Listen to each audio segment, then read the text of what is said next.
Père, inonde-moi de ton amour.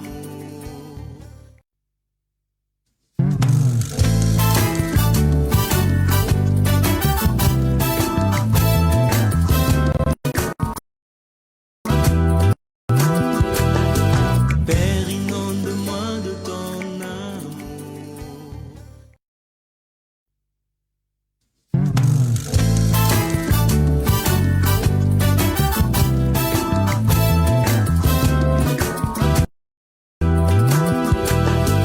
Père, inonde-moi de ton amour.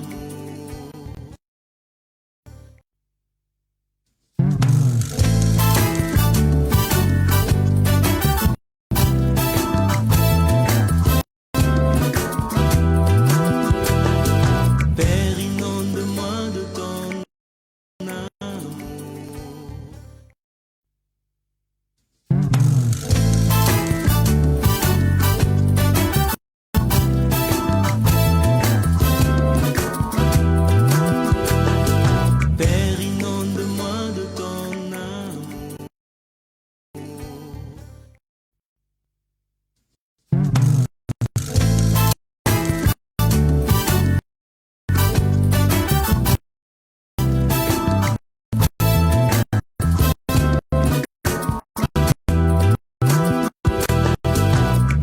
Père, inonde-moi de ton amour.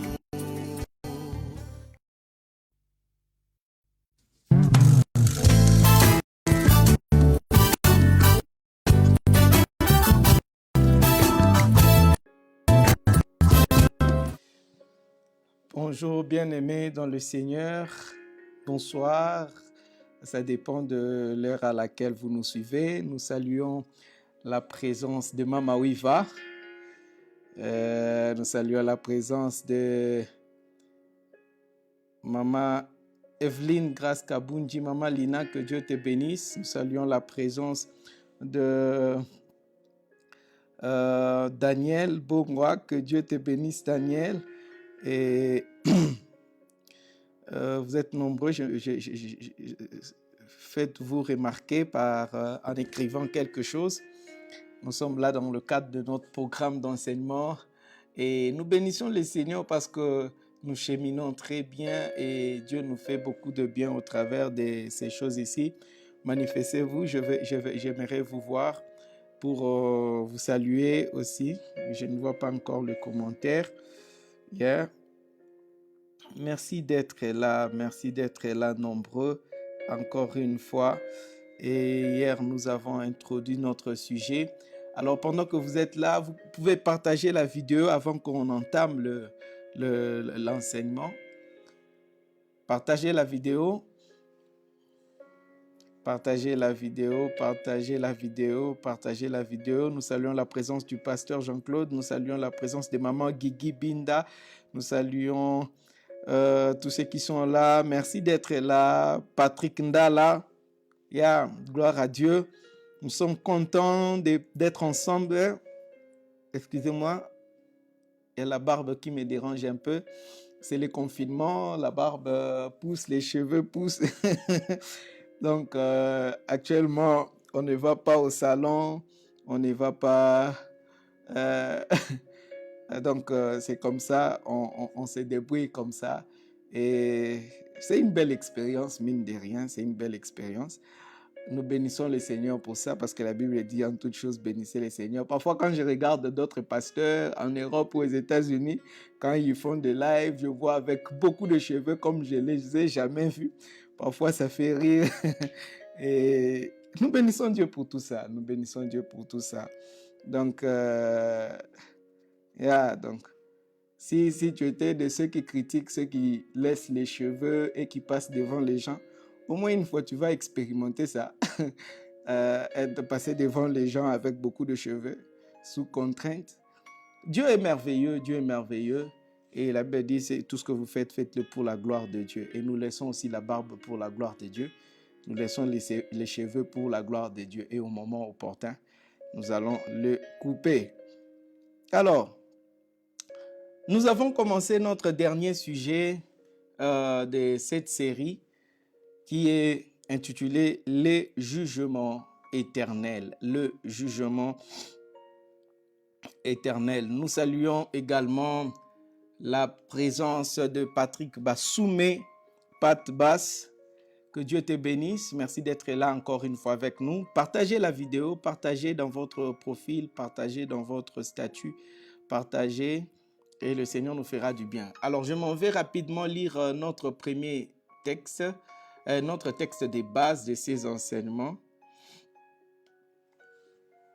Hébreux 6, 1 à 2, la Bible dit: « C'est pourquoi, laissant la parole qui n'enseigne que les premiers principes du christianisme, tendons à la perfection et ne nous arrêtons pas à jeter tout de nouveau les fondements de la repentance des œuvres mortes et de la foi en Dieu, de la doctrine de baptême, de l'imposition de mains, de la résurrection de morts et du jugement éternel. » Alors, nous sommes en train de voir le dernier sujet qui est le jugement éternel. Nous avons commencé hier en introduisant, nous avons développé les 3 fausses conceptions que les gens ont sur le jugement éternel.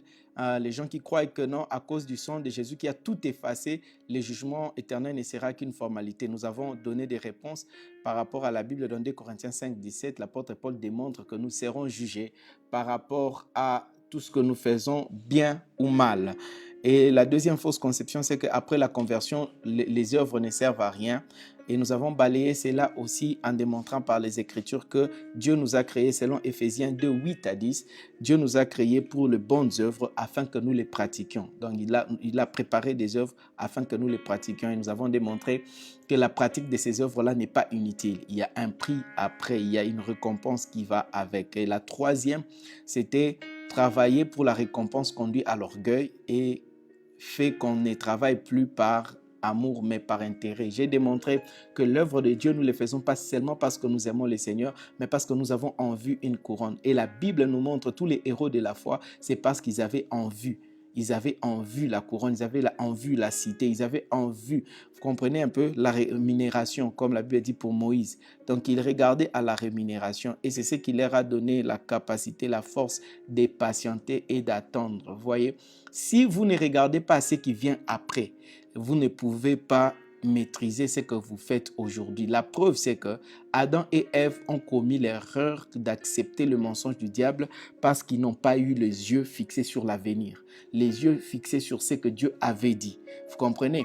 Et comme ils avaient oublié ce qui viendra après, ils se sont mis à faire les choses comme si la vie s'arrêtait là, mangeant, et c'est tout. Et ils ont mangé, ils ont péché. Donc, dans ta vie aussi, et dans la vie chrétienne, le principe, c'est que si tu ne vois pas ce qu'il y a demain, si tu ne vois pas ce qui viendra demain, c'est aujourd'hui tu te mettras à faire n'importe quoi. Et les chrétiens, nous marchons dans la sanctification parce que nous avons une espérance, parce que nous attendons quelque chose, parce que nous connaissons ce qui vient après. Et l'ignorance de ce qui vient après te mettra dans une mauvaise posture à accepter les mensonges du diable. C'est pourquoi nous parlons du jugement éternel. Et aujourd'hui, nous allons introduire en parlant de quoi? Vous devez comprendre et connaître qu'il existe 2 types de tribunaux au ciel. Il y a 2 tribunaux, il n'y aura pas un seul tribunal au ciel pour les chrétiens et pour les païens, non.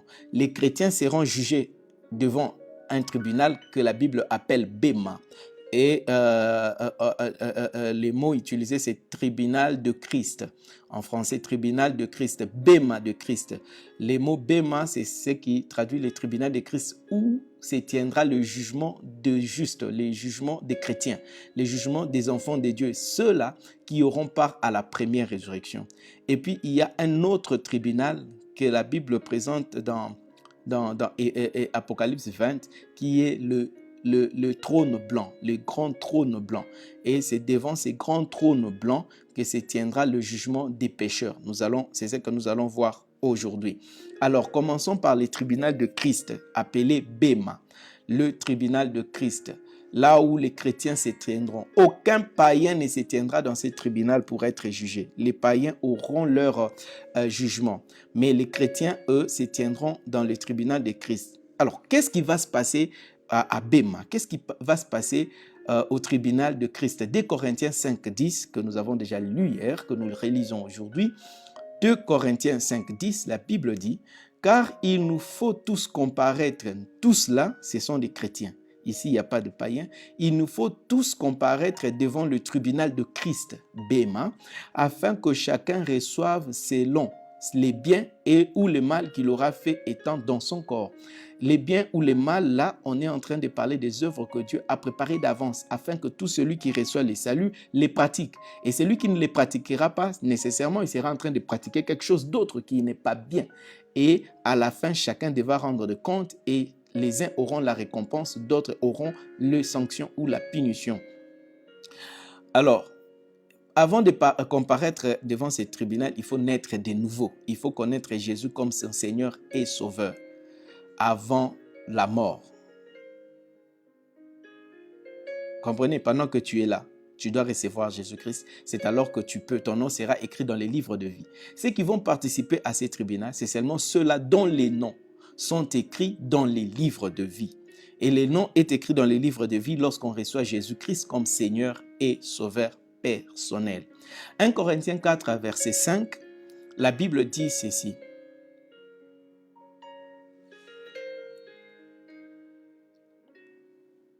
1 Corinthiens 4, verset 5. C'est pourquoi ne jugez de rien avant le temps, jusqu'à ce que viennent les seigneurs, qui mettra en lumière ce qui est caché dans les ténèbres et qui manifestera les desseins de cœur. Alors chacun recevra de Dieu la louange qui lui est due, qui lui sera due. Chacun recevra la louange. Imaginez, retenons d'abord ces mots. La Bible dit, alors chacun recevra de Dieu la louange qui lui sera due. C'est-à-dire, Dieu sera en train de célébrer les justes qui auront fait les choses convenablement à son plan. Ceux qui auront marché, qui auront pratiqué les œuvres qu'il a préparées d'avance. La Bible dit qu'ils recevront quoi? La louange. La louange, c'est Dieu qui va les célébrer. Alors, si Dieu va les célébrer, c'est parce qu'ils ont fait quelque chose. Mais maintenant, celui qui n'a pas fait ces œuvres-là, nous comprenons qu'il ne va pas recevoir la louange. Et s'il ne va pas recevoir la louange, que va-t-il recevoir alors? Si tu ne reçois pas la louange, ça ne veut pas dire que tu ne recevras rien. Il n'y a pas de neutre. Il n'y a pas de neutre. Il y a la louange et la sanction. Il y a la louange et la punition. Vous comprenez un peu? Et il n'y aura que ceux qui auront accompli l'œuvre de Dieu, qui auront accompli les œuvres que Dieu a préparées pour eux d'avance. Ceux-là recevront la louange. J'imagine Dieu en train de célébrer, de proclamer devant tout le monde parce qu'il y aura des témoins. Et j'aimerais bien remettre cette image qui nous montre bien ce qui se passera. Regardez en background, vous voyez les autres. Cette image montre comment tous les saints se tiendront et chacun viendra à son tour au pied du maître et recevra la louange. Et les autres vont acclamer. Mais si tu ne marches pas conformément, tu n'accomplis pas la volonté de Dieu, tu ne recevras pas la louange, mais devant tout le monde, tu seras confus et honteux et tu recevras la sanction parce que Dieu est juste. Matthieu 25, 13 à 31, nous allons lire tout le texte aujourd'hui afin que vous ayez les clous. Parce que hier, nous avons lu en partie Matthieu 25, 13 à 31. Je vais lire rapidement. Je dis au nom du Seigneur, veillez donc, puisque vous ne savez ni le jour ni l'heure. Il en sera comme d'un homme qui, partant pour un voyage, appela ses serviteurs et leur remit ses biens. Il donna 5 talents à l'un, 2 à l'autre et à un troisième, à chacun selon sa capacité, et il partit. Retenez ces mots ici au verset 15, à chacun selon sa capacité. À chacun selon sa capacité. L'un avait la capacité de gérer 5. L'autre avait la capacité de gérer 2. L'autre avait la capacité de gérer 1. Dieu n'a pas fait de favoritisme, mais il a donné à chacun selon sa capacité. Verset 16. Aussitôt celui qui avait reçu les 5 talents s'en alla les fit valoir et il gagna 5 autres. De même, celui qui avait reçu les 2 talents en gagna 2 autres. Celui qui n'en avait reçu qu'un alla faire un creux dans la terre et cacha l'argent de son maître. Longtemps après, le maître de ses serviteurs revint et leur fit rendre compte. Celui qui avait reçu les 5 talents s'approcha en apportant 5 autres talents. Et il dit, Seigneur, tu m'as remis 5 talents, voici j'en ai gagné 5 autres. son maître lui dit, c'est bien, bon et fidèle serviteur, tu as été fidèle en peu de choses. Je te confierai beaucoup, entre dans la joie de ton maître. Retenez ici, le maître dit quoi? Tu as reçu peu, je te confierai combien? Beaucoup. Celui qui a reçu 5, on lui confiera beaucoup. On continue, verset 22. Celui qui avait reçu les 2 talents s'approcha aussi et il dit, Seigneur, tu m'as remis 2 talents. Voici, j'en ai gagné 2 autres. Son maître lui dit, c'est bien, bon et fidèle serviteur, tu as été fidèle en peu de choses, je te confierai beaucoup. Entre dans la joie de ton maître. Et celui qui avait reçu 5 et celui qui avait reçu 2, ils ont reçu la même louange. Parce que chacun a été fidèle selon la mesure qui lui a été donnée. Ils ont reçu la même louange. Dieu, le maître ici, n'a pas célébré celui qui a fait 5 plus que l'autre. Non. Il n'a pas célébré celui qui a reçu 2 moins que celui qui avait reçu 5. Non. Ils ont reçu tous la même louange. Et il dit, je te confierai beaucoup. À celui qui avait multiplié 5, on confiera aussi beaucoup. Même celui qui a fait 2, on lui confiera beaucoup. Et les 2 sont entrés dans la joie. Parce que chacun était fidèle. 24. Celui qui n'avait reçu qu'un talent s'approcha ensuite et il dit, Seigneur, je savais que tu es un homme dur, qui moissonne où tu n'as pas sémé et que tu amasses où tu n'as pas vanné. J'ai eu peur et je suis allé cacher ton talent dans la terre. Voici, prends ce qui est à toi. Son maître lui répondit, serviteur méchant et paresseux, tu savais que je moissonne où je n'ai pas sémé et que j'amasse où je n'ai pas vanné. Il te fallait donc remettre mon argent au banquier et à mon retour, j'aurai retiré ce qui est à moi avec un intérêt. Ôtez-lui les talents et donnez-les à celui qui a les 10 talents. Car on donnera à celui qui a et il sera dans l'abondance. Mais à celui qui n'a pas, on ôtera même ce qu'il a. Et les serviteurs inutiles, jetez-les dans les ténèbres du dehors, où il y aura des pleurs et des grincements des dents. Lorsque le Fils de l'homme viendra, dans sa gloire avec tous les anges, il s'assiera sur le trône de sa gloire. Jésus donne ces paraboles pour parler de lorsque Jésus-Christ reviendra. Vous comprenez un peu? Celui qui avait reçu 1, si aussi il avait multiplié, il allait recevoir la même récompense que les 2 ans. Il allait recevoir la louange du maître, il allait entrer dans la joie du maître et on lui allait lui confier beaucoup. Cette histoire va de pair avec la parabole que Jésus donne dans Luc. Il dit, un maître sorti pour recruter le travail, travailler dans son champ. Il trouva des gens qui étaient inutiles, qui ne faisaient rien dans la rue à 9 heures. Il les prend et il les engage dans le champ. À 12 heures, il sort encore jusqu'à ce que l'après-midi, il recrute d'autres. Quand ils ont fini de travailler, la Bible dit, Jésus les a appelés pour payer les salaires. Il a commencé avec ceux qui ont commencé 1 heure avant la fin du travail. Il leur a donné le salaire. Ceux qui avaient commencé depuis le matin croyaient que le maître allait leur donner plus. Mais le maître a donné la même chose. En soi, ils se sont plaints. Le maître a dit, mais c'est ce que je m'étais entendu avec vous. Au fait, ici nous comprenons un principe que Jésus voulait énoncer, c'est que au ciel, la récompense que nous aurons ne sera pas en fonction des résultats obtenus, c'est-à-dire en termes de combien tu as fait, ni en termes de la taille de ton ministère, ni en termes des années pendant lesquelles tu as travaillé. La durée ne compte pas. Ce que tu as fait, si tu as multiplié autant, le problème n'est pas de multiplier, mais le problème c'est d'être fidèle. Vous comprenez un peu? L'obéissance et la fidélité est la chose qui détermine ce qui nous a été confié. Alors, si j'aimerais mettre cette image au clair. Par exemple, moi, je suis Renard Bonke. J'ai fait les croisades dans toute l'Afrique. Cet homme a gagné de plus de 50 millions au Seigneur. Renard Bonke a gagné plus de 50 millions. Alors, la tendance serait de quoi? Maintenant, moi, je travaille, je gagne seulement 1000. La tendance pourrait amener, la logique pourrait amener à ce que, je crois que comme lui, il a gagné 50 millions, il aura une plus grande récompense au ciel que moi. Non, ça ne se calcule pas comme ça. C'est fait en sorte que si lui, Dieu, lui avait donné, il avait préparé les œuvres pour lui, qu'il gagne 50 millions. S'il gagne 40 millions et que moi, il m'était assigné de gagner 1000 seulement, je gagne les 1000. Ça veut dire qu'au ciel, j'aurai une plus grande récompense que Renard Bonke. Est-ce que vous comprenez? Bien qu'il a eu plus de résultats que moi, mais il n'a pas atteint avec fidélité ce qui lui était demandé. Le problème, c'est la fidélité. Ce n'est pas la grandeur de ce que tu fais. Ce n'est pas la taille de ton ministère. Ce n'est pas que, vous devez comprendre que les pasteurs ne recevront pas plus de rémunération. Ceux qui sont dans les 5 ministères ne recevront pas une plus grande récompense que ceux qui s'asseyent sur le banc. Non, la récompense est en fonction de la fidélité. C'est-à-dire ceci. C'est comme l'histoire du chant que je vous ai donné. Christ a déjà déterminé, par exemple, que tout celui qui finit son travail, qui fait son travail fidèlement jusqu'à la fin, qu'est-ce que je veux lui donner? Je veux lui donner une récompense donnée, par exemple, il sera roi de 10 cités. Il va régner sur 10 cités.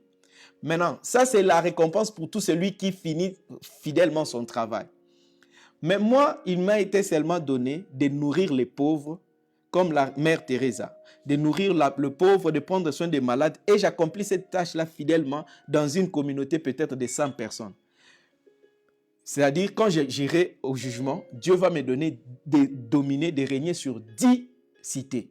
Alors, s'il y a un homme, et le Seigneur lui avait demandé de gagner, par exemple, 100 millions d'individus, mais il gagne 90 millions. Cette personne n'a pas fini le travail, n'a pas été fidèle dans son travail. Il n'a pas fait tout ce qu'il fallait. Il ne va pas recevoir la récompense de ceux qui finissent le travail. Au lieu de 10 cités, peut-être celui-là aura 8 ou 7. Ce qui fait qu'il y aura surprise au ciel de voir que, comment lui, il a plus que moi. Est-ce que vous comprenez comment la récompense sera donnée? La Bible dit ceci, 1 Jean 2, 28. Et maintenant, petits enfants, demeurez en lui, afin que lorsqu'il paraîtra, nous ayons de l'assurance, et qu'à son avènement, nous ne soyons pas confus et éloignés de lui. À son avènement, nous ne soyons pas confus et éloignés de lui. Qu'est-ce que l'apôtre voulait dire? L'apôtre voulait dire que celui qui n'accomplit pas le travail, quand le Seigneur viendra et que le Seigneur lui montre que tu n'as pas fini le travail, voilà ce que tu devais faire. Tel jour, j'ai voulu te le dire, mais tu as été têtu. Tu as voulu suivre tes passions. À cause de ça, malgré ce que tu as fait, tu n'auras plus, voilà ce que j'avais réservé pour toi, mais tu l'auras plus comme ça, voilà ce que tu vas recevoir. Et là, plusieurs seront confus. Mais celui qui a fini le travail, le Seigneur le recevra avec assurance, il dira, bon et fidèle serviteur, entre dans le repos. Prends celui-ci. Celui qui avait fait une partie recevra aussi une partie de la récompense. Celui qui a fait tout le travail recevra toute la récompense. Mais celui qui n'a rien fait, lui, il sera éloigné même du maître. Il parle d'être éloigné, d'être éloigné. Qu'est-ce que cela veut dire? Je veux expliquer encore plus en détail. 2 Pierre, avant d'expliquer, 2 Pierre 1, 10 à 11. Yes. 2 Pierre 1, 10 à 11. C'est pourquoi, frères, appliquez-vous d'autant plus à affermir votre vocation et votre élection, car en faisant cela, vous ne broncherez jamais. C'est-à-dire, vous ne passerez pas à côté de ce que Dieu veut que vous fassiez. Verset 11, c'est ainsi en effet que l'entrée dans le royaume éternel de notre Seigneur et Sauveur Jésus-Christ vous sera pleinement accordée. Écoutez le dernier terme, l'entrée dans le royaume vous sera pleinement accordée. Ok. Ça veut simplement dire qu'il y a ceux-là dont l'entrée sera pleinement accordée, mais à d'autres dont l'entrée ne sera pas pleinement accordée. Ils seront entrés, mais pas pleinement, pas totalement. Pourquoi? Parce qu'ils n'ont pas, ils ont bronché, il leur est arrivé de broncher, de ne pas faire ce que Dieu attendait d'eux. Et ceux-là, ils auront l'entrée, mais l'entrée ne leur sera pas pleinement, mais l'entrée leur sera donnée en partie. Qu'est-ce que cela veut dire? Qu'est-ce que cela veut dire? Je vais encore donner un texte avant d'expliquer ce que cela veut dire. Éphésiens 5, 25 à 27. Marie, aimez vos femmes, comme Christ a aimé l'Église et s'est livré lui-même pour elle. Ce texte me rappelle ce que le pasteur Jean-Claude Dagano a dit le soir quand il prêchait. Parmi les raisons qui peuvent faire que votre prière soit écoutée, Marie, vous devez aimer vos femmes et les honorer. Donc, C'est ça, je reviens encore sur ça. Marie, aimez vos femmes comme Christ a aimé l'Église et s'est livré lui-même pour elle. Donc les maris, vous devez être prêts à vous livrer pour vos femmes. Ouais, tout mari qui n'est pas prêt à se livrer pour sa femme, il est en train de passer à côté et l'entrée dans le royaume risque de lui être donnée en partie. Donc, Marie, vous devez être prêt à vous livrer pour vous-même parce que Christ s'est livré pour l'Église. 26. Afin de la sanctifier par la parole, après l'avoir purifiée par l'eau, les baptêmes d'eau. 27. Afin de faire paraître devant lui cette Église glorieuse. Christ va faire paraître l'Église devant lui sans tache, ni ride, ni rien de semblable. Et il précise, mais sainte et irrépréhensible. Ok, la Bible dit que Jésus veut se présenter son Église devant lui, sainte et irrépréhensible. Irrépréhensible veut simplement dire irréprochable. Parce que quelqu'un peut être saint et être réprochable. Être saint et réprochable. Qu'est-ce que ça veut dire? Comment est-ce que quelqu'un est sanctifié? Quand est-ce qu'une personne devient sainte? Une personne devient sainte. Une personne devient sainte lorsqu'elle est purifiée par le sang de l'agneau. C'est le sang de l'agneau qui rend l'Église sainte. C'est le sang de l'agneau qui fait que l'Église se présentera devant le Seigneur sainte. Mais elle pourrait être réprochable lorsqu'elle n'accomplit pas totalement ce qu'elle doit faire. Et l'Église, en tant que corps, oui, mais l'Église aussi en tant qu'individu. C'est-à-dire, chaque individu doit se présenter devant le Seigneur, saint et irréprochable. Saint, ça c'est le sang de Jésus qui se charge. Mais réprochable, si tu n'as pas fait tout ce que tu devais faire, si tu n'as pas fait ce que le Seigneur voulait que tu fasses, tu seras réprochable. Mais si tu fais tout ce que tu dois faire, tu ne seras pas réprochable. Et le Seigneur veut que tu ne sois pas réprochable. Maintenant, j'explique. Au fait, quand nous irons au ciel, lorsque Christ reviendra, nous enlever l'Église, lorsque nous nous tiendrons devant les tribunaux de Christ, la récompense, en quoi constituera la récompense? Premièrement, vous devez savoir ceci. Lorsque Christ reviendra, c'est pour qu'il règne. C'est pour qu'il règne en tant que roi dans un royaume. C'est-à-dire, notre héritage, c'est le royaume. Nous allons hériter le royaume de Dieu. Et lorsque nous allons hériter le royaume, Christ sera en train de régner en tant que roi. Et lorsque Christ sera en train de régner, déjà sachez que ce royaume-là ne sera pas au ciel, mais ce royaume sera sur la terre. Je vais donner des textes par rapport à cela. Alors, comme Christ va régner, ça sera un royaume. Et un royaume a un gouvernement. Un royaume doit avoir un gouvernement. Un royaume a de classe sociale. Un royaume a de classe sociale. Maintenant, la récompense que nous recevrons dans le royaume consiste à quoi? Comme Christ sera le roi, il aura un gouvernement non pas composé des anges, parce que les anges seront au service au ciel. Mais Jésus-Christ, homme, sera en train de régner sur la terre avec des hommes ressuscités comme lui, avec des corps glorieux comme son corps. Alors, ceux qui ressusciteront là, il va établir son gouvernement. Il y aura des notables, il y aura de ministres, il y aura de gouverneurs de villes, parce que le royaume de Dieu sera, il y aura de villes, il y aura de cités, il y aura tout ça, il y aura un gouvernement. Maintenant, la récompense que Christ sera en train de donner, c'est quoi? Ce sont des positions. C'est pourquoi un jour Jésus, pendant qu'il discutait avec ses disciples, il avait dit, quand les disciples lui ont demandé, la maman de Jacques et des gens ont demandé, fais que mes fils s'assoient l'un à ta gauche, l'autre à ta droite. C'était la position dans le royaume. Jésus lui dit ceci, ça ce n'est pas à moi d'en décider, c'est le Père qui décide. C'est Dieu qui donne des positions. Et les positions que nous aurons pour dominer, pour vivre dans l'éternité dans ces royaumes-là, c'est ça la récompense. C'est-à-dire maintenant, c'est un peu comme déterminer ceci.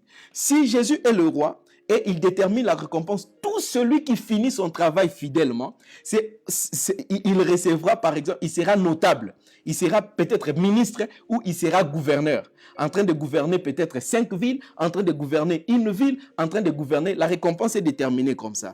Maintenant, cette récompense-là, c'est ce qui se fera au tribunal de Christ à Béma. Christ sera là debout et il fera passer chacun de ses enfants, chacun des saints. Et il va te montrer tes œuvres, bonnes et mauvaises. Et il va te montrer, à cause de ces mauvaises œuvres, tu as perdu tel privilège. Mais à cause de tes bonnes œuvres, parce que tu as agi fidèlement, voilà c'est ta position dans le royaume. Toi, tu seras gouverneur de 5 villes. Toi, tu sauras. Ce qui fait que le royaume de Dieu sera effectivement composé un tout petit peu comme la terre est. C'est-à-dire, il y a les États-Unis, il y a l'Europe, il y a l'Afrique, il y a l'Asie. Vous comprenez? Bon, pour mettre cela simple, pour ceux qui sont, par exemple, à Kinshasa, vous allez savoir qu'il y aura Gombe, il y aura Limete, il y aura Matete, il y aura Kiseso, il y aura Maluku. Maintenant, imaginons que ça, c'est le royaume de Dieu. Ceux qui auront la récompense, la grande récompense, ils vont siéger avec Jésus-Christ dans ce siège, le siège du royaume, là où il sera en train de régner, c'est le palais présidentiel royal, où il sera là. Ce n'est pas tout le monde qui a accès au palais royal. Ça, vous devez le savoir.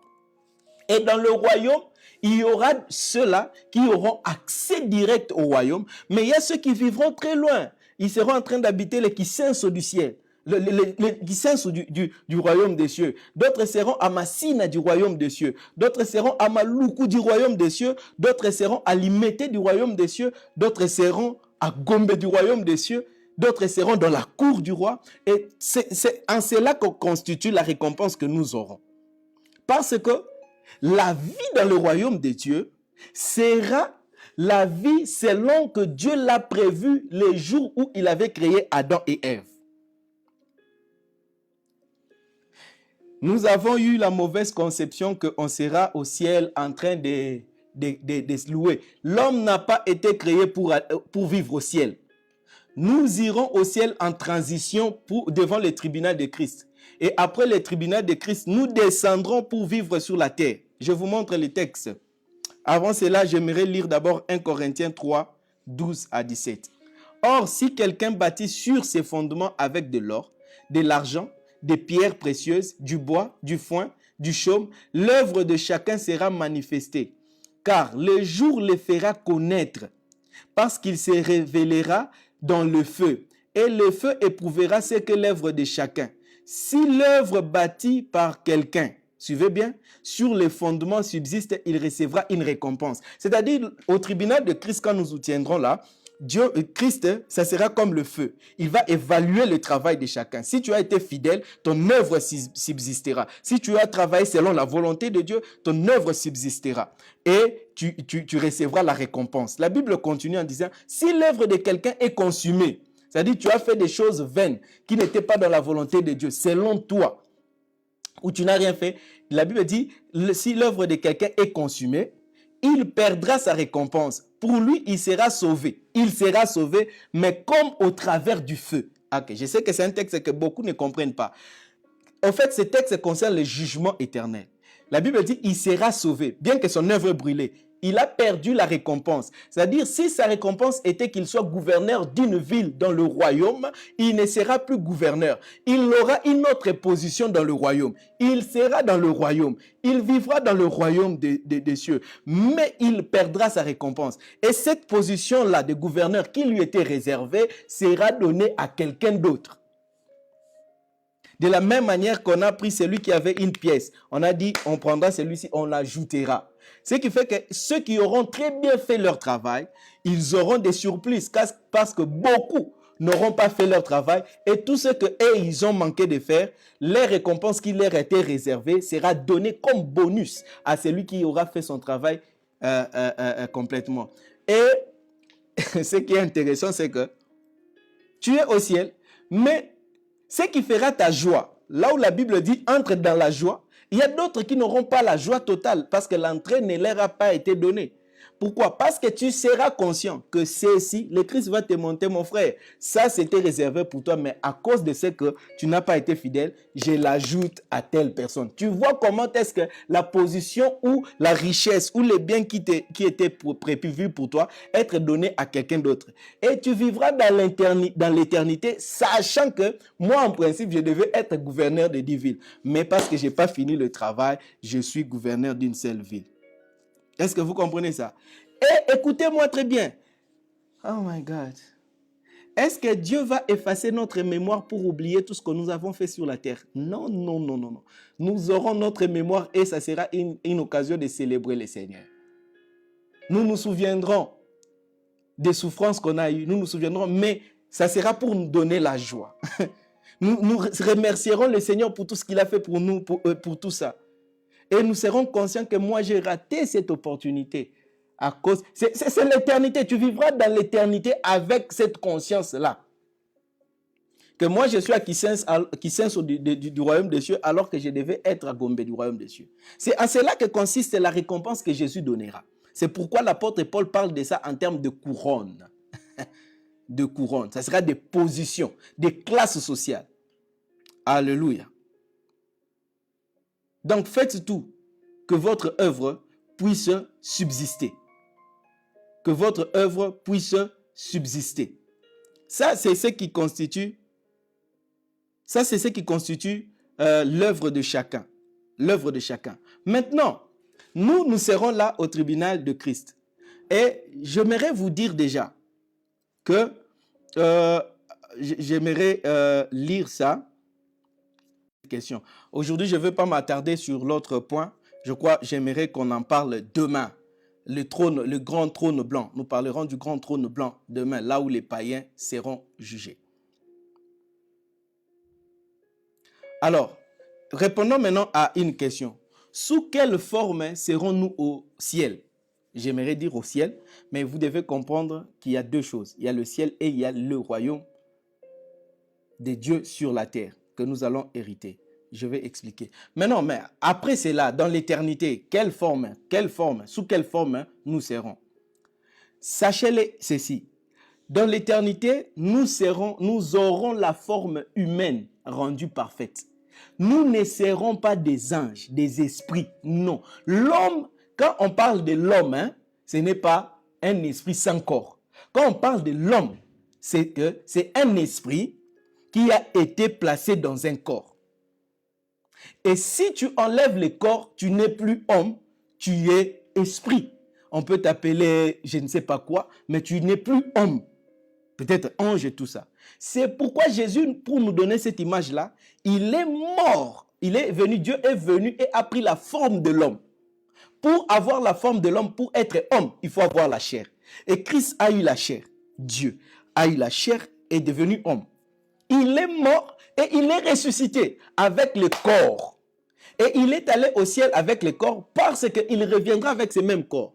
Et pour nous montrer effectivement qu'il avait un corps physique, humain, il a eu à manger. Mais comme ce corps est glorieux, il a des capacités au-delà de l'ordinaire. Il peut traverser un mur, il peut faire des choses, mais il peut faire tout ce qu'un corps humain peut faire. Et nous aussi, c'est pourquoi la Bible parle de la résurrection de mort. Parce qu'un esprit ne meurt pas.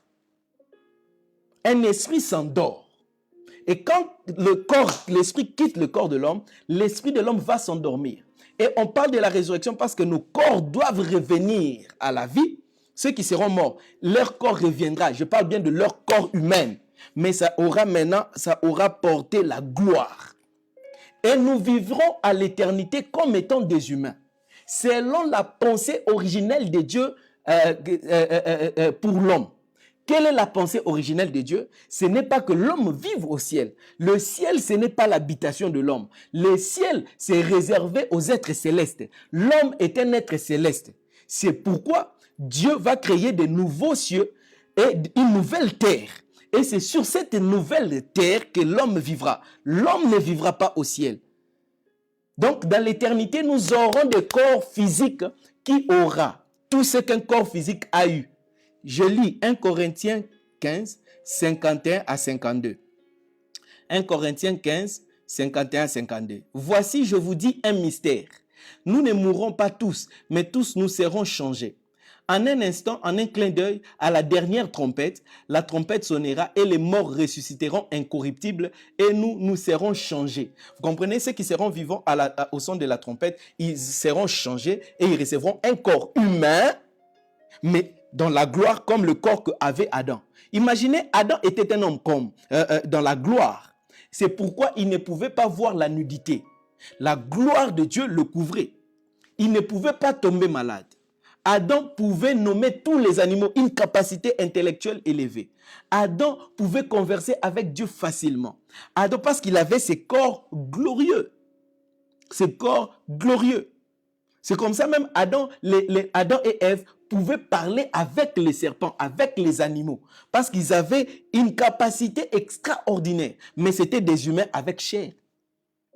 Maintenant, à la résurrection, nous aurons ces genres de corps glorieux et cette capacité glorieuse.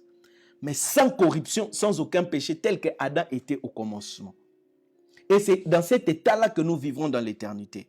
Avec la récompense que nous aurons de régner dans les cités. Verset 38, 1 Corinthiens 15, 38. Puis Dieu lui donne un corps comme il lui plaît. À chaque sémence, il donne un corps qui lui est propre. Il est sémé méprisable, il ressuscite glorieux. Il est sémé infirme, il ressuscite plein de force. C'est-à-dire quoi? Même si tu es infirme aujourd'hui, lorsque tu ressusciteras, tu ne seras plus infirme, tu recevras un corps parfait, un corps glorieux. Même si tu as un défaut aujourd'hui, lorsque tu ressusciteras, tu seras un homme.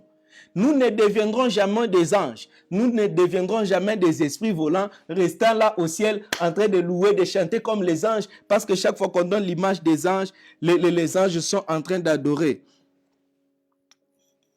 Vous comprenez? Les anges, oui, ils ont été créés pour adorer sous cette forme-là, chanter nuit et jour. Mais nous ne serons pas là devant le Seigneur en train de chanter durant l'éternité. Non, non, non, non, non. Nous serons en train de vivre sur la terre en tant que des hommes, cette nouvelle terre que Dieu va établir, où Jésus-Christ, homme, régnera en tant que Seigneur. J'aimerais lire un texte rapidement, bien que c'est demain que je vais exploiter cela. Je suis dans Apocalypse chapitre 3. Apocalypse chapitre 3.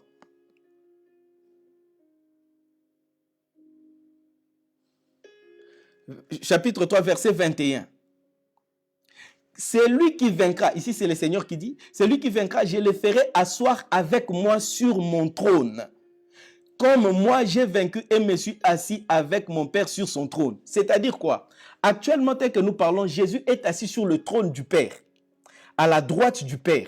Mais à ce temps-là, lorsqu'il reviendra, il recevra maintenant son trône, sur lequel il nous fera asseoir avec lui. C'est-à-dire nous allons régner avec lui. Demain, je vais plus encore ouvrir cette vérité-là. Donc, nous allons régner avec lui. Lui-même, il sera homme. Nous aussi, nous serons des hommes. Et nous régnerons sur la terre. Alléluia.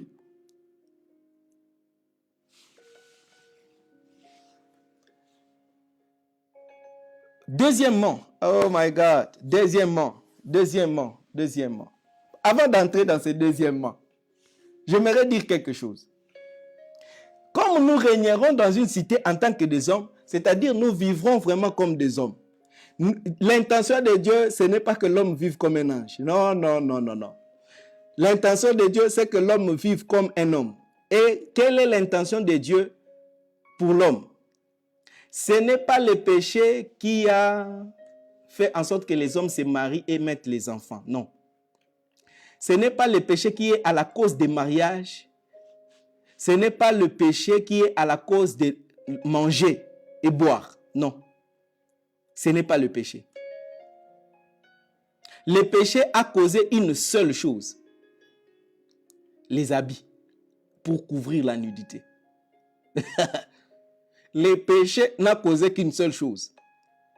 Les habits pour couvrir la nudité. Je précise bien, les habits pour couvrir la nudité. Mais le manger, c'était avant les péchés. Se marier et avoir les enfants, c'était avant les péchés. Multiplier et dominer, ça, c'est le rôle de l'homme. Ça, c'est le rôle de l'homme. Ça, c'est le rôle de l'homme. Ça, c'est la vie que Dieu a donnée à l'homme. Ce qui veut dire ceci. L'œuvre de Christ, c'est seulement, Christ est venu pour ôter les péchés. Écoutez, Christ n'est pas venu ôter l'humanité de l'homme. Christ n'est pas venu ôter autre chose. Il est venu ôter les péchés du monde. Et si on ôte les péchés, c'est-à-dire l'homme rentre dans la condition première de la pensée de Dieu selon l'homme. Ce qui veut dire ceci. Comme le péché sera ôté et que nous serons restaurés dans l'état d'homme, nous allons nous marier. Nous allons avoir des enfants multipliés. Nous allons manger. Nous allons régner dans le royaume. Parce que c'est un royaume des humains. Parfait selon la volonté de Dieu. Et la volonté de Dieu pour l'homme, c'est quoi? Et une raison pourquoi l'homme va se multiplier, parce que l'homme, c'est une race. L'homme, ce n'est pas un esprit. Les esprits, les anges ne se multiplient pas parce qu'ils ne sont pas une race. Ce sont des esprits individuels. Et Christ n'est pas mort pour eux. Christ est mort pour les hommes. Et il est devenu l'un d'entre eux, de la race des hommes.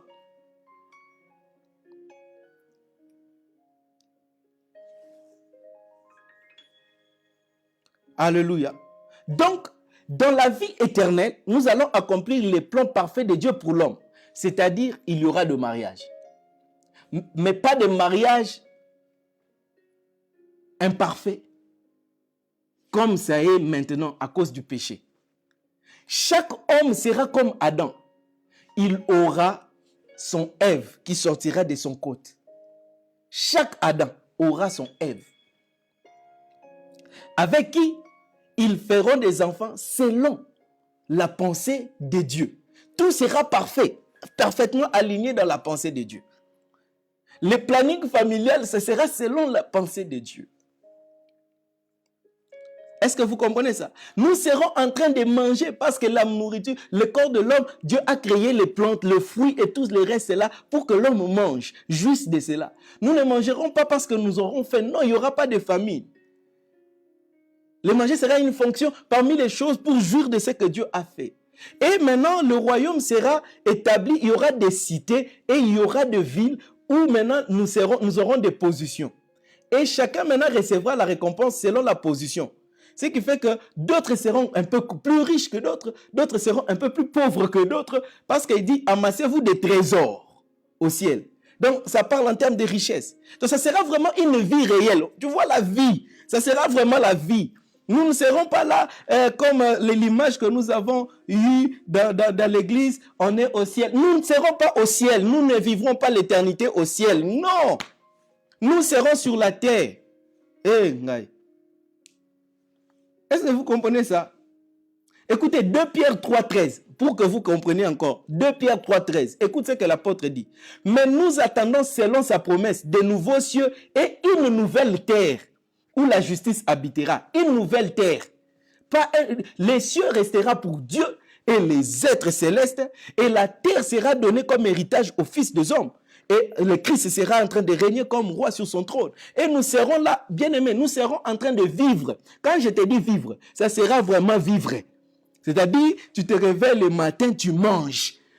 Tu as ta femme, tes enfants, tu as ton travail que tu fais, tu as assujetti la terre d'une façon, tu es en train de diriger des centaines d'hommes, tu auras une position de royauté, tu auras une position de prince, ou tu auras une position de travailleur, il y a Sekuna sentinelle, ça dépend du travail que tu auras fait. Et ça sera pour l'éternité, une fois c'est fini. Maintenant, si toi tu rates ta récompense, bien aimé,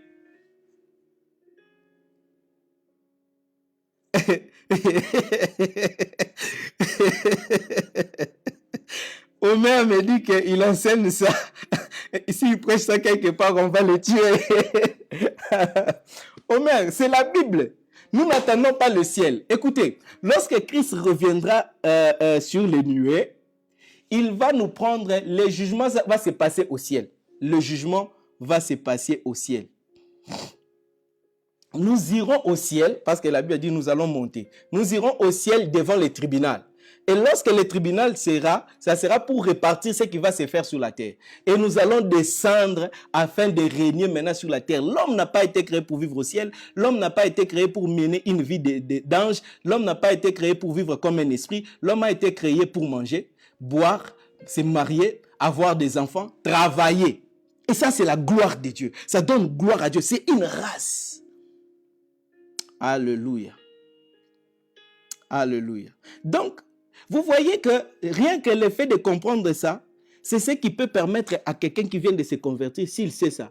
Il va voir, maintenant, il va comparer cette vie ici. Même si tu es comme le pauvre Lazare, et que l'homme riche est là parce qu'il ne craint pas le Seigneur, lui, il ira en enfer. Mais toi, tu iras au ciel. Si tu as été fidèle, tu régneras, tu domineras, tu auras des richesses. Et ça, c'est pour l'éternité. Vous savez pourquoi aujourd'hui les gens s'attachent aux richesses du temps présent? Parce qu'ils n'ont pas vu cette réalité. Ils n'ont pas compris ce que la Bible nous parle en ce qui concerne l'éternité. Je vous ai donné un exemple hier. Pourquoi quelqu'un comme Abraham peut accepter de sacrifier son fils? Parce que Dieu a demandé. Pourquoi? Il sait qu'il y a une cité qui m'attend. La Bible dit qu'il attendait une cité dont Dieu est l'architecte, qui a des fondements solides. Donc il attendait ça. Et il savait que s'il refuse d'obéir à Dieu, de ne pas offrir son fils, il va rater cette cité-là. Et il sait que la cité, c'est pour l'éternité. Le fils, c'est pour une centaine d'années sur la terre. Il a dit, je vais sacrifier cet enfant. Et il a sacrifié. Pourquoi? Parce qu'il avait en vue la cité. Si aujourd'hui les enfants de Dieu connaissent ce qui nous attendent après cette vie sur la terre, je crois que les péchés que tu es en train de commettre là, tu vas arrêter. Parce que chaque fois que tu marches contre la volonté de Dieu, que chaque fois que tu fais des mauvaises choses, tu es en train de perdre ta récompense. Et tu vivras une vie dans l'éternité qui n'est pas ce que Dieu avait prévu pour toi. Yeah, Eliezer, you can ask your question. You are allowed to ask questions. Eliezer, come on. Ask your question. I'm answering. Alléluia. Donc, nous serons des humains. Nous serons des humains. Si quelqu'un t'avait dit qu'au ciel, nous ne serons pas des...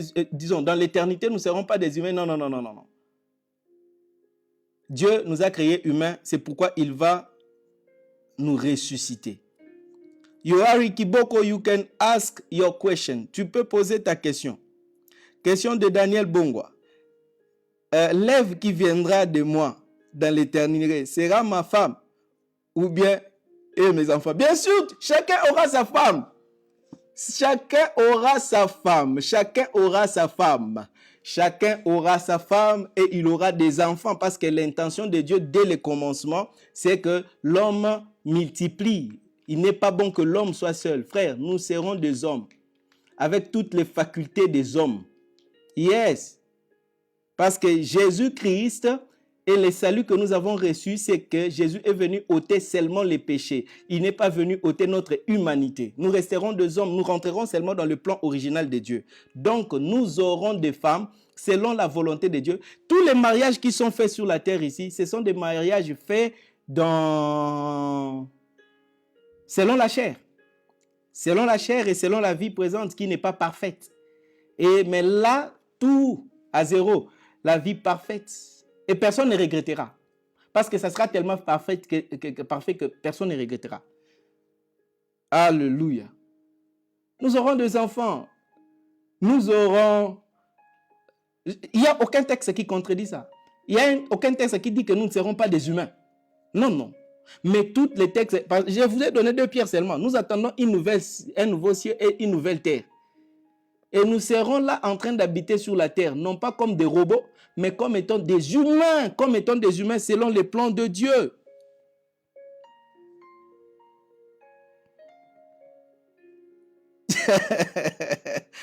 Omer, au ciel, nous aurons une intelligence renouvelée. Il n'y aura pas ces histoires-là de jalousie. Non, nous allons comprendre. La Bible dit nous serons connus, nous allons les connaître tel qu'il nous a connus. C'est-à-dire au ciel, nous comprendrons tout ce qui est et nous allons accepter les choses parce que nous reconnaîtrons leur vraie valeur. Il n'y a personne qui dira « Ah, celui ça a été mon mari, je l'aime tellement. » Non, l'amour que tu as aujourd'hui, c'est l'amour du monde, c'est un amour qui va passer. Quand tu seras là-bas, tu comprendras ça et tu comprendras que c'est déjà passé. Et nous aurons nous serons une intelligence renouvelée. Comme Dieu, nous agirons et nous accepterons parfaitement la volonté de Dieu. Chacun, celle-là sera dans la joie et celui-là sera heureux. Chacun recevra sa récompense. Mais il y a un groupe de gens qui ne seront pas heureux au ciel. qui ne seront pas dans la joie totale parce que l'accès ne leur sera pas pleinement donné. Ceux-là qui se rendront compte qu'ils sont passés à côté. Ils n'ont pas eu ce que Dieu avait prévu pour eux dans ces royaumes-là. Au lieu qu'ils règnent sur 10 cités, Dieu lui dira non, non, non, non, toi tu n'as pas fait le travail. C'est impossible que tu règnes sur 10 cités. Toi, tu vas aller là-bas. D'ailleurs, tu vas être sentinelle à la porte parce que tu n'as rien foutu. Les 10 cités, le pouvoir, les richesses que toi tu devais avoir, voilà, je les donne à celui qui a bien fait son travail. Et celui-là restera là. Et chaque année au ciel, il sera en train de voir, quand il passe dans un cadre, de cette maison, c'est moi qui devais l'habiter, mais bon, les choses ont fait que je ne vais pas faire tout ce que je devais faire. J'habite cette petite maison là-bas. Et c'est comme ça le principe du royaume des cieux. Et c'est ce que Dieu dit, il y aura de grincements, de vents de les ténèbres, et ceux qui seront éloignés, ceux qui seront répréhensibles, ceux qui seront dans la confusion, ceux qui seront... Mais on sera au ciel. Et c'est Dieu. Est-ce que vous comprenez ça? Cela fait en sorte que tu cherches à tout prix à accomplir ta destinée.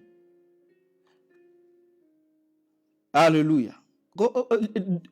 Ok, Daniel Bonza. Evan, ma question était, est-ce que ça serait la femme que j'avais sur la terre? Si ce n'est pas le cas, elle sera où et deviendra qui? Et ça ne sera pas ta femme que tu as eue sur la terre, Daniel. Ça sera une femme qui viendra de ton côté là-bas, parce que c'est ça la façon dont Dieu avait prévu.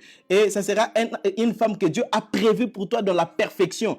Et ta femme, lui aussi, entrera dans la perfection. Il comprendra la volonté parfaite de Dieu et elle sera heureuse de vivre la volonté parfaite de Dieu dans l'éternité. Ça lui rendra tellement heureuse que les histoires de la terre, nous comprendrons leur vraie valeur. Aujourd'hui, nous voyons comme si ça a de la valeur parce que nous sommes ici. Notre intelligence n'est pas encore rendue parfaite. Notre corps n'est pas encore rendu parfait. C'est pourquoi, quand tu penses à ça, tu te dis, ah, ma femme, non, ça c'est terrestre. Quand tu seras là-bas, tu seras éclairé et tu apprécieras les valeurs de choses.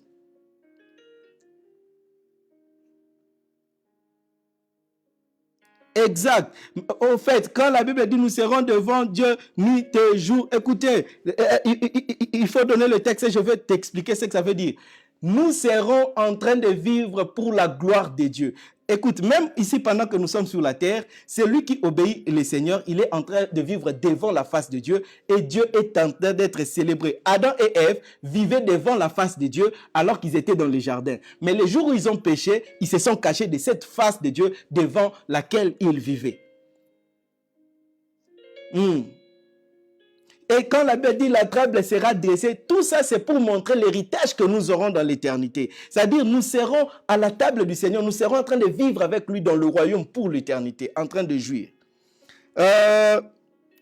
Eliezer dit, évangéliste, vous pensez qu'il existe un rapport entre les millénaires et l'état éternel? Oui, Eliezer, il existe un rapport entre les millénaires. Je vais expliquer cela rapidement avant de vous lire un texte que nous allons exploiter demain. Non, je les laisse pour demain.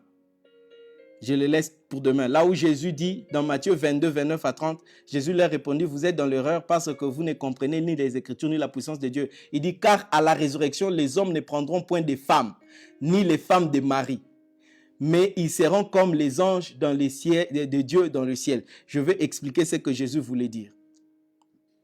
Parce que je sais que quelqu'un déjà va montrer ça comme une contradiction. Non, non, non. Dans l'Écriture, il n'y a pas de contradiction. C'est pourquoi moi-même, je vous donne déjà des textes qui semblent être contradictoires. Matthieu 22, 29 à 30, verset 30, Jésus dit, « Car à la résurrection, les hommes ne prendront point de femmes, ni les femmes de Marie, mais ils seront comme les anges de Dieu dans le ciel. » C'est demain que je vais expliquer ces textes en profondeur. Alors, je réponds à la question de Eliezer. Est-ce qu'il y a un rapport entre les millénaires et l'état actuel? Ok. C'est quel texte qui parle des millénaires? C'est dans Apocalypse 20. On va s'arrêter par cette explication et demain, je vais donner plus de détails. Ok. Aujourd'hui, je crois que ce que j'ai développé là déjà a suscité beaucoup de questions. C'est très bien, c'est ce que je voulais. Et demain, nous serons en fond. Finissons en parlant du millénium parce que c'est quelque chose qui complique beaucoup de gens. Dieu nous a donné les Écritures non pas pour que nous soyons dans la confusion, mais pour que nous connaissions véritablement. Je parle du millénium. Apocalypse 20, verset 1. Puis je vis descendre du ciel un ange qui avait la clé de l'abîme et une grande chaîne dans sa main. Il saisit les dragons, les serpents anciens, qui est le diable et Satan. Et il les lia pour 1000 ans. Il lia qui? Satan pour 1000 ans. Il les jeta dans l'abîme, ferma et scella l'entrée au-dessus de lui, afin qu'il ne séduisit plus les nations jusqu'à ce que les 1000 ans fussent accomplis. Après cela, il faut qu'il soit délié pour un peu de temps. Et j'ai vu des trônes. Bon, on va s'arrêter au verset 4. Ça dit, la Bible dit que le diable sera lié pendant une période de 1000 ans. Et pendant ces 1000 ans-là, les hommes seront... Maman, oui, c'est ça les choses de Dieu. Dieu a donné la parole. Nous devons connaître la parole. Écoute ce qu'il y a. Dans le courant théologique, il y a 3 groupes. Il y a ceux qui sont pré-millénium, il y a ceux qui sont post-millénium, et il y a ceux qui disent que le millénium n'existe pas, c'est juste une figure biblique. Ok. Le pré-millénium, ils croient quoi? Ils croient que Jésus viendra avant le millénium. Et quand il viendra, c'est alors que Satan sera lié et il va jeter Satan en enfer. Et puis, disons, il va l'enfermer dans l'abîme et la terre sera restaurée. Et pendant ces temps, nous vivrons 1000 ans. Et après 1000 ans, il sera relâché. C'est ce qu'on appelle la guerre d'Armageddon. Et on va les lier maintenant et jeter en enfer pour de bon. Là où il va rencontrer les faux prophètes. Et je vais exploiter ça encore en profondeur demain. Ensuite, il y a ceux qui croient que Jésus viendra après le millénium. Ça veut dire que l'Église sur la terre, la vie sur la terre va s'arranger, les choses vont rentrer normales, la paix va venir et ça sera une période de 1000 ans et puis Jésus viendra. Moi, je ne trouve pas ça avec assez de sens parce que qui va arranger le monde? Est-ce que le monde, les hommes et tout ça, non? Et ceux qui croient qu'il n'y a pas le millénium. Mais moi, je parle en lisant les textes bibliques. La Bible nous précise quelque chose. Nous prenons des images. Période de 1000 ans. Si vous regardez dans Genèse, Dieu a créé le monde pendant 6 jours. Et le 7e jour, il s'est reposé avant que le travail ne reprenne. Il s'est reposé avant que le cycle ne reprenne, le cycle de la vie. Et il a donné une loi aux enfants d'Israël. Quelle est la loi? De travailler la terre pendant 6 années. Et la 7e année, de laisser la terre se reposer, afin d'être restaurée, d'être renouvelée. Alors, ceci est une image plutôt du millénium. Qu'est-ce qui va se passer? Lorsque Christ reviendra, il doit revenir, le millénium représente comme les temps d'accalmie, où tout ce qui s'est passé, les troubles, les désordres, le travail et tout ça, les lèbres des hommes pendant un cycle de 6. De 6000 ans. En principe, ça doit être un cycle de 6000 ans. Après les 6000 ans, il doit devenir un millénaire où il y a maintenant le repos qui entre avant maintenant de répandre un nouveau cycle dans un nouveau système. Alors, quand est-ce que viendra ce millénium? Ce millénium doit venir en principe après 6 siècles. Après ce que je dis, 6 millénaires. Et si nous comptons, nous pouvons trouver déjà que nous sommes déjà en train d'entrer au 7e millénaire. En principe, qui doit être l'arrivée de Jésus-Christ et pour commencer le millénaire du repos. La terre doit se reposer parce que la terre a souffert. Maintenant, ok, attaque le Messie. Maintenant, pendant les millénaires, qu'est-ce qui va se passer? Dieu reviendra. Quand est-ce que d'abord le millénaire va commencer? Le millénaire va commencer lorsque le Christ revient. Les justes ressuscitent. Quand les justes ressuscitent, ceux qui sont là vivants sont transformés. Ils vont au ciel avec Dieu devant le tribunal.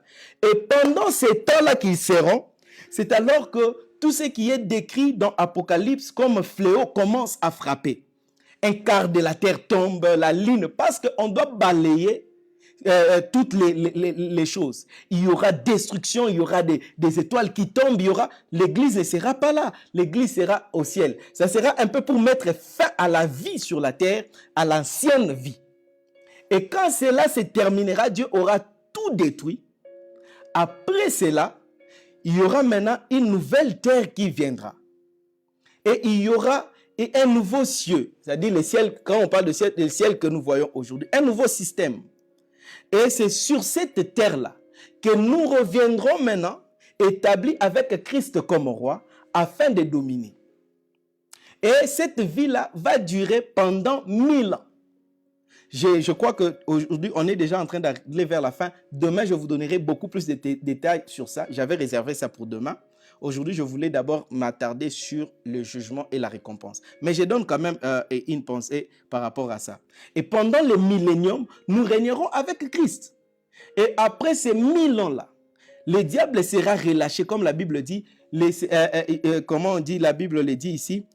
Et il les jeta dans l'abîme fermant, et c'est là l'entrée dessus de lui, afin qu'il ne séduisit plus les nations, jusqu'à ce que les 1000 ans fussent accomplis. Après cela, il faut qu'il soit délié pour un peu de temps. Et je vis le trône, et ceux qui s'assirent furent donnés le pouvoir de juger. Et je vis les âmes de ceux qui avaient été décapités à cause du témoignage de Jésus, et à cause de la parole de Dieu, et de ceux qui n'avaient pas adoré la bête ni son image, et qui n'avaient pas reçu la marque sur leur front et sur leurs mains.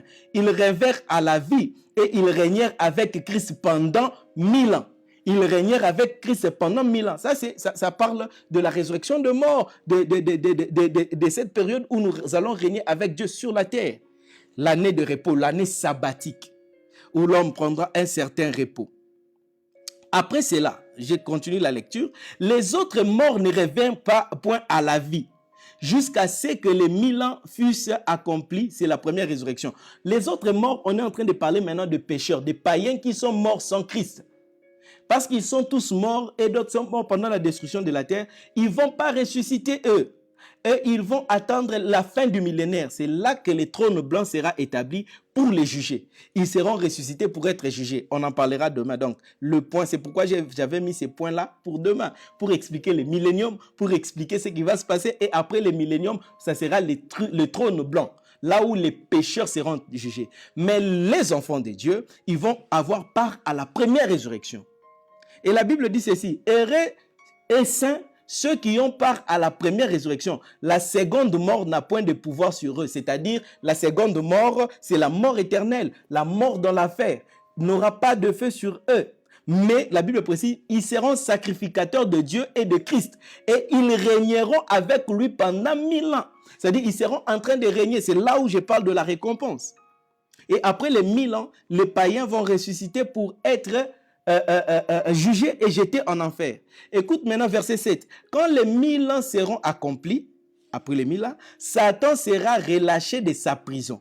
Et il sortira pour séduire les nations qui sont aux quatre coins de la terre. Vous comprenez?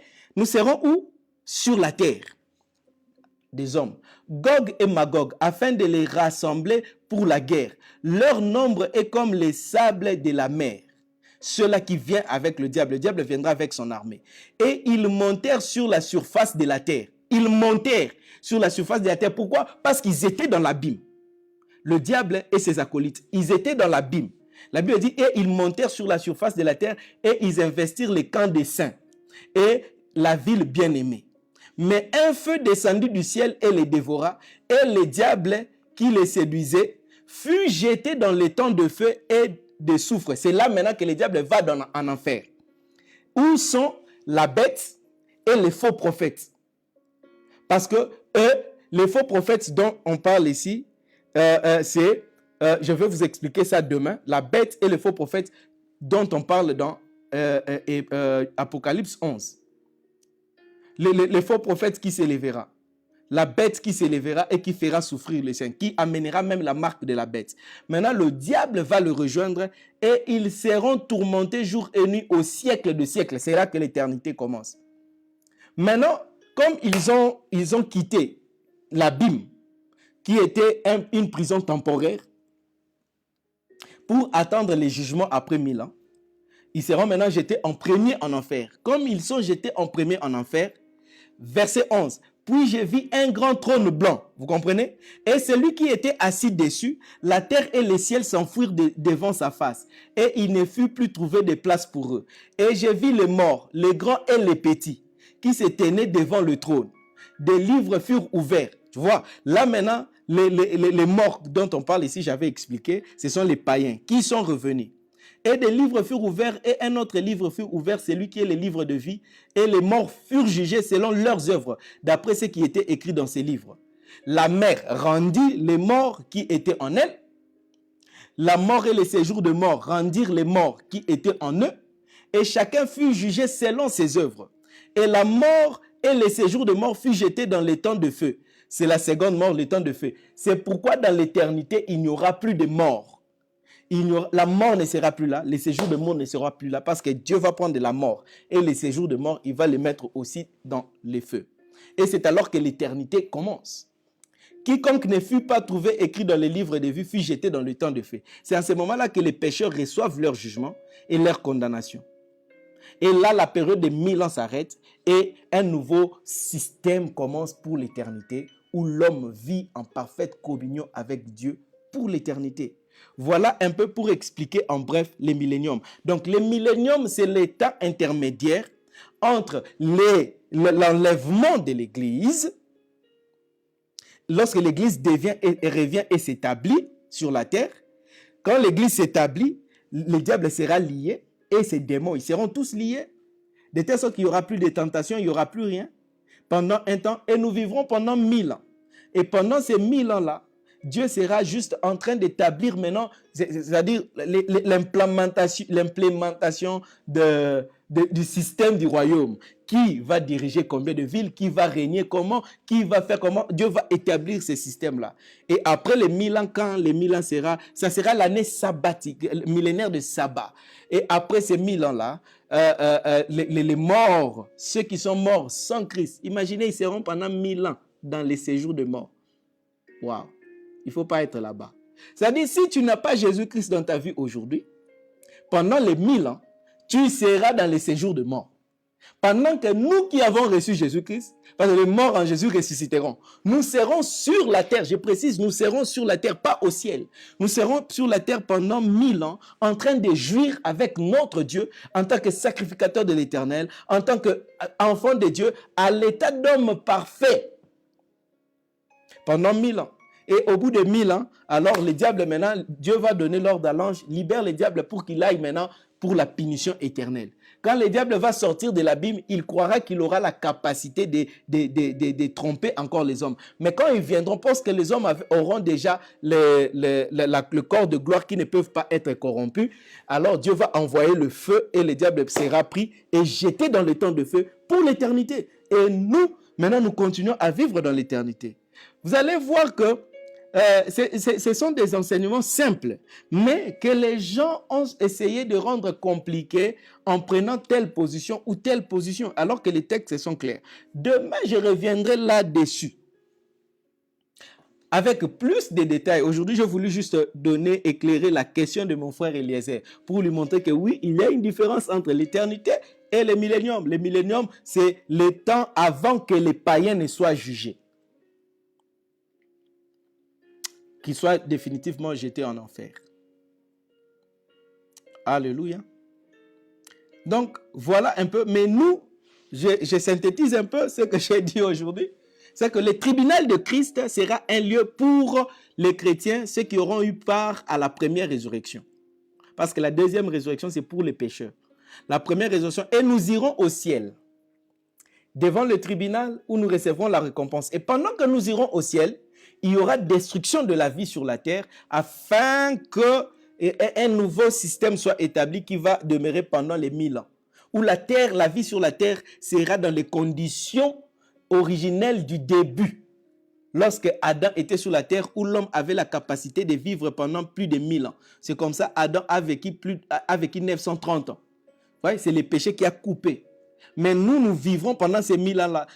Tu te dis, pendant 1000 ans, comment nous allons vivre? Mais pendant 1000 ans, Adam a vécu et il a eu des enfants. Mais c'était dans les péchés, dans l'état de péché. Mais nous, maintenant, nous vivrons le millénium dans l'état de perfection, avec des femmes, avec des enfants, en train de faire le travail. Et nous serons sur la terre. Il y aura une atmosphère de vie incompréhensible, c'est-à-dire extraordinaire sur la terre. Il n'y aura pas de maladie.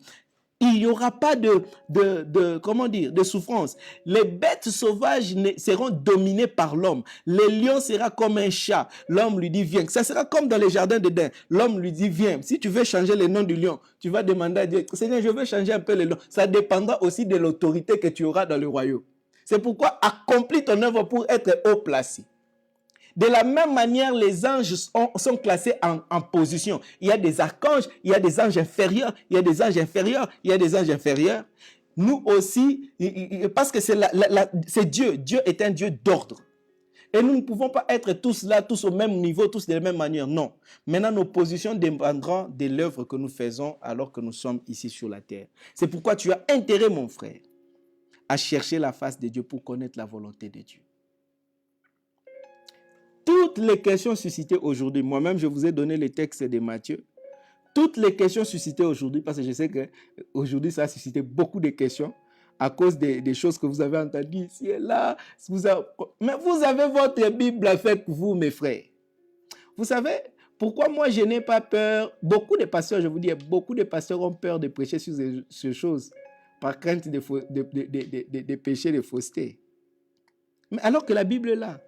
C'est lui qui frappe, on ouvre. C'est lui qui cherche, trouve. Les Écritures sont là. Et demain, nous allons creuser sur les milléniums. Nous allons creuser sur les jugements qui attendent les injustes. Nous allons creuser sur comment est-ce que, quand Jésus dit à la résurrection de mort, nous serons comme des anges, qu'est-ce qu'il voulait dire? Je vais expliquer cela avec plusieurs textes et vous allez comprendre au fait qu'est-ce qu'il voulait dire. Et ça enlèvera cette idée-là parce qu'à cause de ces textes-là, on a cru que dans l'éternité, nous serons comme des anges. Parce que si nous devenons comme des anges, ne veut pas dire être tels que les anges sont. D'ailleurs, les anges ne sont pas une race.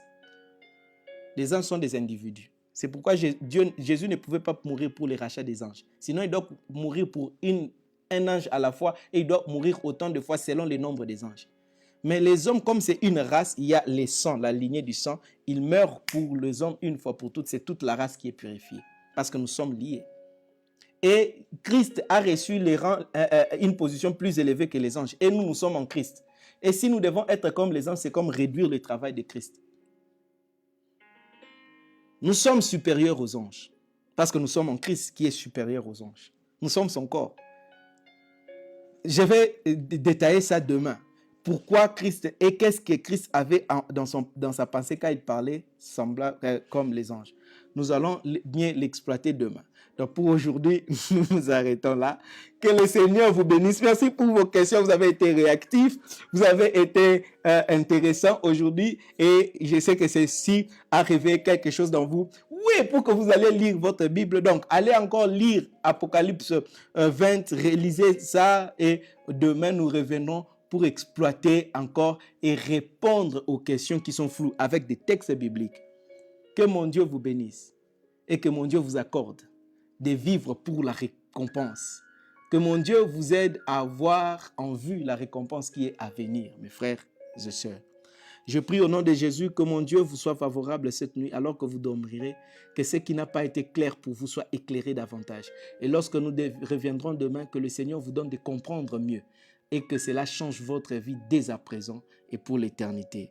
Au nom de Jésus-Christ, nous avons prié. Amen. Que le Seigneur, mon Dieu, vous bénisse.